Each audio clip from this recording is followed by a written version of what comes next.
जय हिंद बच्चों। कैसे हैं आप लोग? आशा करती हूँ आप लोग खूब स्वस्थ हैं और अपनी पढ़ाई में सब लोग व्यस्त हैं बच्चों। आइए आज हम आपके लिए शिक्षा का उद्देश्य पर आधारित जो गद्यांश आधारित प्रश्न उत्तर है उसको लेकर उपस्थित हुए हैं। आपके जो हमारे क्लास 11 के बच्चे हैं उनके लिए बच्चों, तो ये इम्पोर्टेंट है शिक्षा का उद्देश्य। डॉक्टर संपूर्णानंद जी द्वारा हमने आपको बताया भी था कि कैसे याद करना अगर आपकी परीक्षा में आ जाए एक अंक का, कि शिक्षा का उद्देश्य रचना किसके द्वारा रचा गया है, किसने लिखा है, तो आप बताएंगे संपूर्णानंद। क्यों? शिक्षा का उद्देश्य वही दे सकता है जिसको संपूर्ण ज्ञान हो जाए। क्या? संपूर्ण ज्ञान हो जाए। तो आप इस तरह से भी याद रख सकते हैं कि शिक्षा का उद्देश्य संपूर्णानंद जी द्वारा रचित क्या है बच्चों? निबंध विधा है। ये भी आ सकता है कौन सी विधा है, आप बताएंगे निबंध विधा है। तो चलिए प्रारंभ करते हैं शिक्षा के उद्देश्य पर गद्यांश आधारित प्रश्न उत्तर को। सबसे पहले हम गद्यांश को पढ़ेंगे, समझेंगे, उसके बाद इस पर जो क्वेश्चन बन रहे हैं उसको पढ़ेंगे बच्चों। आगे बढ़े इससे पहले आपसे छोटी सी निवेदन है, आप चैनल को सब्सक्राइब करें, वीडियो को लाइक भी किया करें और अपने फ्रेंड सर्कल में इसे शेयर करने का पूरा प्रयास करें बच्चों। और आप जुड़े हुए हैं लक्ष्य हिंदी क्लास चैनल बाय किरण मैम। बच्चों इस चैनल के माध्यम से निरंतर आपको कक्षा 9, 10, 11 और 12 ये जो 4 क्लासेज हैं बच्चों, हिंदी का सब्जेक्ट, हिंदी जो विषय है, संपूर्ण पाठ्यक्रम को यहाँ से प्रोवाइड हो रहा है। तो आप इस चैनल से जुड़िए और अपने हिंदी विषय को मजबूत बनाइए, परीक्षा को अपने धार दीजिए और साथ ही साथ हिंदी विषय में अपना रुचि भी जगाइए। जब तक आपका इंटरेस्ट, आपका रुचि किसी विषय में नहीं होगा, उसको सीखना उतना आसान नहीं हो पाएगा।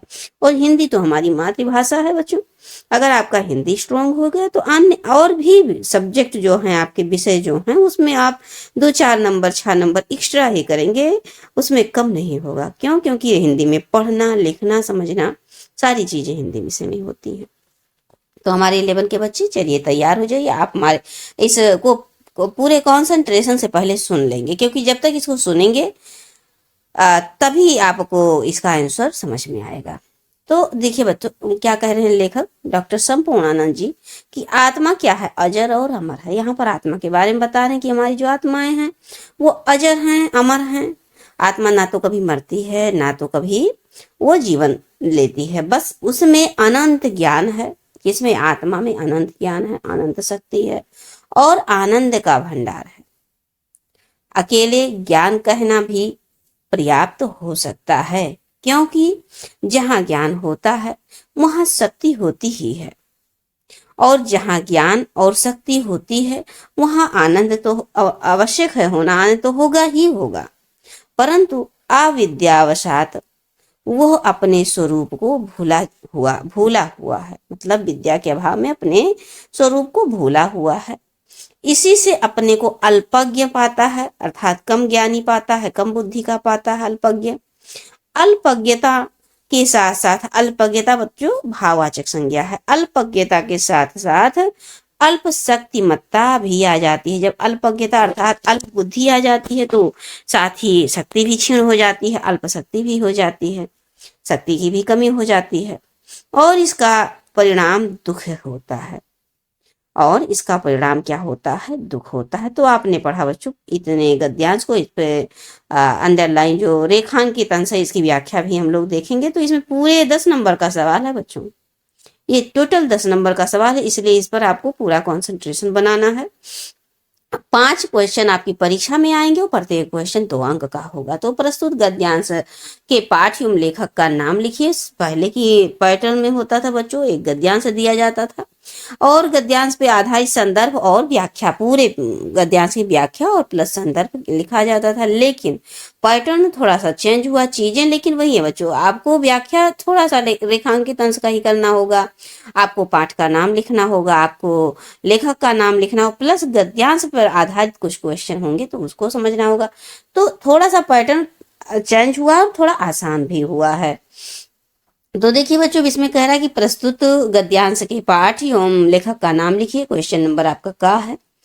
तो आप जानते हैं कि पाठ का नाम शिक्षा का उद्देश्य है और लेखक का नाम बच्चों आप जानते हैं कि डॉक्टर संपूर्णानंद जी हैं। कौन है? डॉक्टर संपूर्णानंद हैं। तो अब हम थोड़ा सा आगे बढ़ें।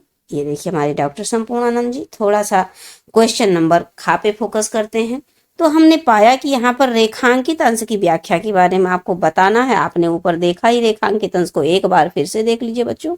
आत्मा अजर और अमर है, उसमें अनंत ज्ञान शक्ति है, ज्ञान है, शक्ति है और आनंद का भंडार है। बस मात्र इतने ही का आपको व्याख्या करना है। तो आप क्या कहेंगे? आत्मा बुद्धि होती है और ना ही मरती है। क्या है?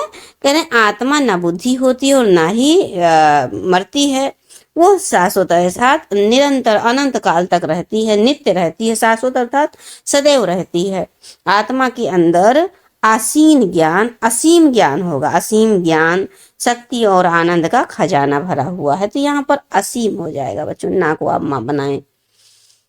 और यहाँ पर बुद्धि नहीं होगा, आप बुद्धि हो जाएगा बच्चों। ना तो बुद्धि होती है, मतलब ना तो वृद्ध होती है, ना ही मतलब मरती है, समाप्त होती है कभी। तो ये बुद्धि को आप वृद्ध बना लीजिए, बस इतना ही करना है। चलिए, अब आत्मा में किसका भंडार है पूछ रहे हैं। इसमें क्वेश्चन नंबर गा में आप देखेंगे, कह रहे हैं आत्मा में किसका भंडार है। तो आप जानते हैं कि आनंद का भंडार है। अंदर, आत्मा के अंदर अनंत ज्ञान, अनंत शक्ति और आनंद का भंडार है। बस आपका 2 नंबर पक्का हो गया। इसी तरह से क्वेश्चन पूछे जाएंगे बच्चों। क्वेश्चन है जहां ज्ञान होता है वहां और क्या क्या होता है, क्वेश्चन है। तो जहां ज्ञान होता है वहां शक्ति और आनंद भी होता है। अब देखिए बच्चों, अल्पज्ञता अर्थात अज्ञानता का परिणाम क्या होता है। तो अल्पज्ञता या अज्ञानता का परिणाम दुख ही होता है। अगर आप अज्ञान हैं, आप अल्पज्ञ अर्थात कम बुद्धि के, तो आपके सामने तमाम प्रकार, क्योंकि जीवन जीने का चर्या है, जीवन जीने का जो परिभाषा है, जो तर्क शक्ति है, वो उसकी कमी रहेगी, और जिससे जीवन के हर एक पथ पे थोड़ा आप दुख का सामना आपको करते रहना पड़ेगा। इसीलिए अल्पज्ञता या अज्ञानता का परिणाम दुख होता है, ऐसा क्वेश्चन है। अब देखिए बच्चों, हम थोड़ा सा एक गद्यांश को और सॉल्व कर लेते हैं। ये महत्वपूर्ण गद्यांश में से है, इसलिए हमने इसको थोड़ा सा छांट के ले लिया है, ताकि ये आपकी परीक्षा में अगर बने तो यहीं से आ जाए। मेरा पूरा यही प्रयास है बच्चों कि हम इम्पोर्टेंट फैक्ट को दें, इम्पोर्टेंट चीजों को दें, क्योंकि समय का भी अभाव है। मैक्सिमम चीजों को ना पढ़ाते हुए बस मात्र इम्पोर्टेंट चीजों पर हमारा फोकस है। तो चलिए बच्चों, आत्म साक्षात्कार का मुख्य साधन योगाभ्यास है। ये आपका हो गया क्या? गद्यांश। कह रहे हैं कि आत्म साक्षात्कार का मुख्य साधन क्या है? योगाभ्यास है। योगाभ्यास सिखाने का प्रबंध राज्य नहीं कर सकता, ना पाठशाला का अध्यापक ही इसका दायित्व ले सकता है।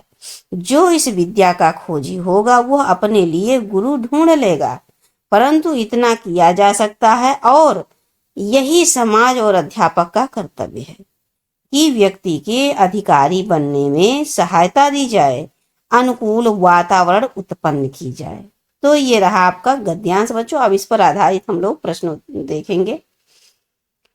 प्रस्तुत गद्यांश के पाठ एवं लेखक का नाम बताइए, तो जो कि उपयुक्त है। आप जानते हैं पाठ का नाम और लेखक का नाम डॉक्टर संपूर्णानंद, पाठ का नाम शिक्षा का उद्देश्य। अब आप देखेंगे रेखांकित अंश की व्याख्या। तो लेखक कहता है कि जिस व्यक्ति में जिज्ञासा एवं लगन होगी वो स्वयं ही योगाभ्यास सिखाने वाले सच्चे गुरु की खोज कर लेगा।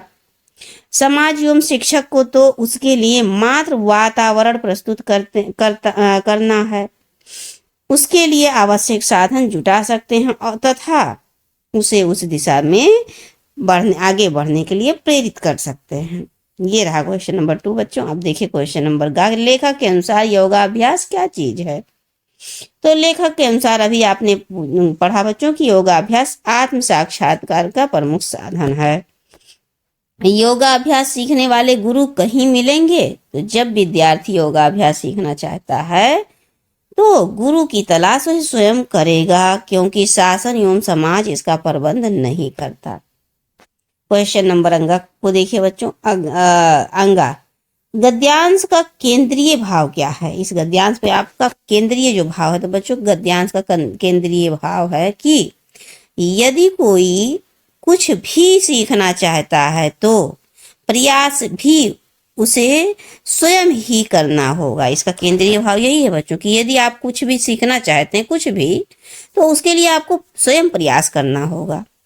आपको स्वयं आगे बढ़ने के लिए, उस क्षेत्र में आगे बढ़ने के लिए अपने दिमाग लगाने पड़ेंगे, अपनी तर्क लगाने का अपना प्रयास करना पड़ेगा, अपना मन लगाना पड़ेगा। तो ये रहा बच्चों गद्यांश आधारित प्रश्न उत्तर। आपने देखा आज हमने 2 गद्यांश जो कि डॉक्टर संपूर्णानंद जी द्वारा रचित शिक्षा का उद्देश्य है, वहां से हमने 2 महत्वपूर्ण गद्यांश को लिया और वहां से उससे संबंधित प्रश्न को आपके सामने प्रस्तुत किया, जिससे कि आप अवगत हो सके कि परीक्षा में कैसे क्वेश्चन हो सकता है बच्चों। यहीं से यही पहला ही चैप्टर आपके परीक्षा में दे हो सकता है, तो इसलिए आप इसको पूरे फोकस से पढ़ लीजिए, क्योंकि यही उद्देश्य रहा हमारा कि इम्पोर्टेंट चीजों को लेके आपके सामने प्रस्तुत हो, जिसमें मैक्सिमम परसेंटेज ये दिमाग में रहे कि हाँ परीक्षा यहीं से पूछा जा सकता है। अब हम मिलेंगे बच्चों आपको नेक्स्ट क्लास में किसी अन्य नेक्स्ट टॉपिक के साथ, क्योंकि हमने पद्यांश को, ये अध्याय आपका 5 है लगभग, तो ये हमने अध्याय 5 तक कंप्लीट कर लिया, अर्थात हमने 5 चैप्टर को पढ़ लिया है। हमारे पास समय रहा तो इसी तरह गद्यांश आधारित प्रश्नोत्तर को लेकर आपके लिए और प्रस्तुत होंगे, लेकिन उससे पहले हम आपको, हमारा यही प्रयास है कि आपको हिंदी का व्याकरण पढ़ा दिया जाए, क्योंकि किसी भी भाषा का व्याकरण में इम्पोर्टेंट होता है बच्चों, और अभी तक हम वहां पर पहुंच नहीं पाए हैं, और हमारा नेक्स्ट लक्ष्य है कि हम आपको हिंदी का व्याकरण पढ़ा दें। तो देखते हैं बच्चों नेक्स्ट क्लास में हो सकेगा तो आपके लिए हिंदी व्याकरण लेकर प्रस्तुत होंगे। मिलते हैं बच्चों आपको नेक्स्ट क्लास में। तब तक के लिए आपको खूब व्यस्त रहिए, मस्त रहिए, अपनी पढ़ाई में स्वस्थ रहिए और खूब प्रसन्न रहिए, मन लगा के पढ़ते रहिए। जय हिंद बच्चों।